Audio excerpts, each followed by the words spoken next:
This caught Ethan off guard. What? If you don't want money, looking for. What are you? Dustin revealed his intentions. Is the golden balcony under the Langford family's umbrella? I've heard it's quite a moneymaker. How about handing it over to me? Ethan's eyes widened, and a sudden tightness gripped his chest. The golden balcony, he gasped. Dustin was aiming for the lion's share. The golden balcony was the largest casino in South City, pulling in an annual net profit starting at $1 billion. It was the Langford family's golden goose. But Dustin didn't seem interested in money, he had another agenda. With a wry grin, Dustin added, the Langford family is financially fine, so giving me the golden balcony shouldn't be a big deal, right? Ethan muttered to himself, not a big deal. How can you say that with a straight face? He smiled. If you like it, there's no harm in handing the golden balcony over to you.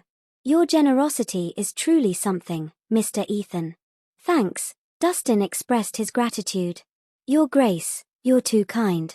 It's the least I can do, Ethan replied through gritted teeth. Now, the second matter is straightforward. I just need you to help me locate 2 specific medicinal herbs, Dustin said, extending 2 fingers. Oh! Ethan's eyes lit up. Afraid Dustin might change his mind, he eagerly said, this is simple. If you give me the word, I can find 200 medicinal herbs if necessary. 2 will do, no need for 200, Dustin said with a grin. I'm not sure which 2 medicinal herbs you're after, Your Grace. But I'll have someone start searching right away, Ethan replied, taking a sip from his teacup. It's pretty simple. I'd like an ice heart lotus and an emerald corolla, Dustin said casually. Ethan, who had just taken a sip of tea, couldn't help but spit it out when he heard that. His face contorted in shock. Your Grace, did I hear you right? You're asking for an ice heart lotus and an emerald corolla? Exactly. Dustin nodded. He had brought this up because he was worried about the Welsh family's slow progress in finding these herbs. Cinna's health was on the line, and there was no time to waste. He hoped that with the Langford family's help, it could speed things up. Do you realize how rare and precious those herbs are? Ethan asked, his voice quivering. Yes, they're precious, but I trust you could handle this task, Dustin said with a smile. Handle it? That's easy for you to say, Ethan thought, struggling to keep his frustration in check. First, you demanded the golden balcony, and now you want 2 insanely rare and precious herbs. Are you trying to bankrupt the Langford family? Your Grace, if we could buy these with money, it'd be one thing, but precious herbs are exceptionally rare. I'm not sure where we can find them quickly, Ethan looked concerned. Others might struggle, but I have confidence in you, Mr. Ethan, Dustin said, taking another sip of tea. But, Ethan furrowed his brow and hesitated to respond further. Mr. Ethan, have you ever heard about the Curtis family massacre 12 years ago? Dustin suddenly brought it up. Ethan's eyes twitched, and he tensed up involuntarily, although he tried to remain composed. I've heard a bit about it. Why do you ask, Your Grace? Just out of curiosity, Dustin said, with a meaningful look. The Curtis family dozens massacred in a single night. The Imperial Court investigated for years, but the case remains unsolved. Any thoughts on who the real mastermind might be? As he spoke, his gaze remained fixed on Ethan. Ethan's heart raced under the scrutiny, and he broke out in a cold sweat. He wondered, could he somehow know something? No, that's impossible. Our family executed that operation with the utmost secrecy, leaving no witnesses or loose ends. It couldn't have leaked. But the issue was, if Logan wasn't aware of it, why bring it up now? With these thoughts, Ethan couldn't help but swallow hard, and beads of cold sweat formed on his forehead. He thought, the Curtis family massacre was a massive deal.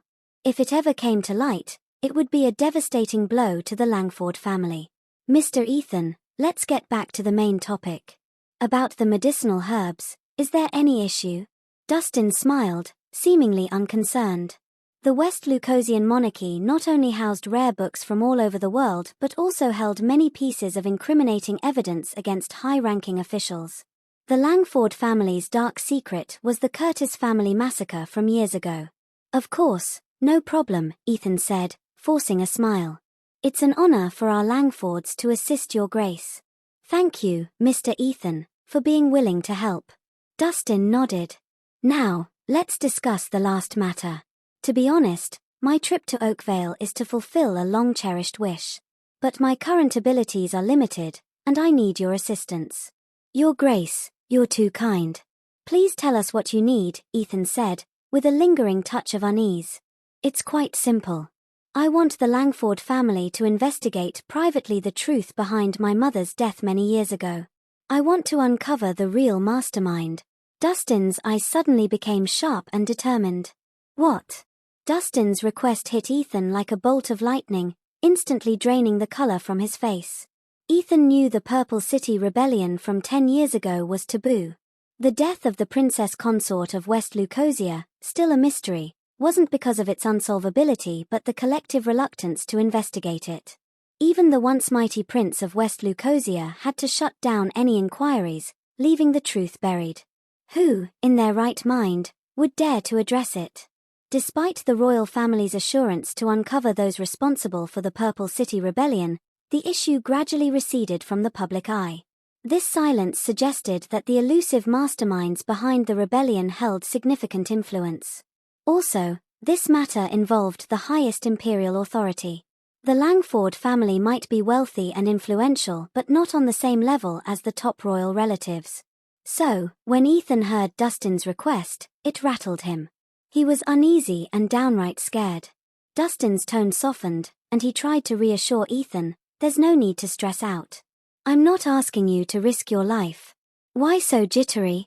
Ethan replied, genuinely concerned. "Your Grace, I can vouch for the first two conditions, but the last matter is beyond me.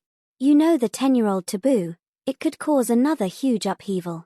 Dustin then asked, "Remember when my mother helped your family out in the past?"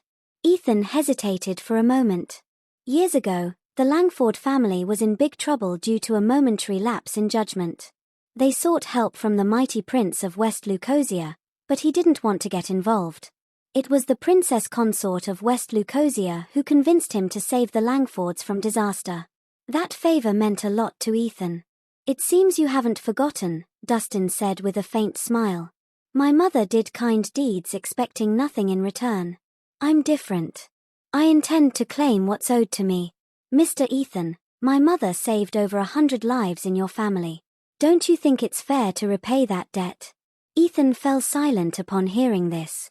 He held his teacup with both hands and said nothing for a while, his eyes reflecting his inner turmoil. Dustin poured more tea and said calmly, "I'm not asking you to seek revenge for my mother. I just want your discreet help in investigating the past." "Is that too much to ask?"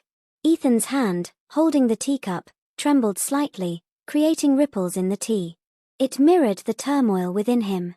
After thinking for a while, he took a deep breath, steadied his hands, and allowed the tea to settle. "Okay, I agree." There were no more words, just a straightforward affirmation. The gratitude for saving his family left him no other choice. He could only offer his limited support to Dustin. "Thanks, Mr. Ethan," Dustin said sincerely. Ethan replied, "Your Grace, there is no need for formalities. It's the least I can do. My help only goes so far." Ethan couldn't take on seeking revenge for the princess consort, and he didn't have the ability. He could only support Dustin behind the scenes and repay the favor from the past. Dustin smiled. "That's enough.